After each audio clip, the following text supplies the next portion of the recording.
اور آدم سے اس نے کہا کیونکہ تو نے اپنی بیوی کی بات مانی اور اس درخت کا پھل کھایا جس کی بابت میں نے تجھے حکم دیا تھا کہ اسے نہ کھانا، اس لیے زمین تیرے سبب سے لعنتی ہوئی۔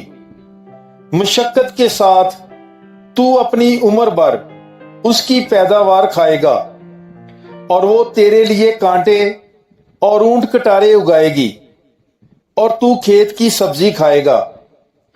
تو اپنے منہ کے پسینے کی روٹی کھائے گا جب تک کہ زمین میں تو پھر لوٹ نہ جائے، اس لیے کہ تو اس سے نکالا گیا ہے، کیونکہ تو خاک ہے اور خاک میں پھر لوٹ جائے گا۔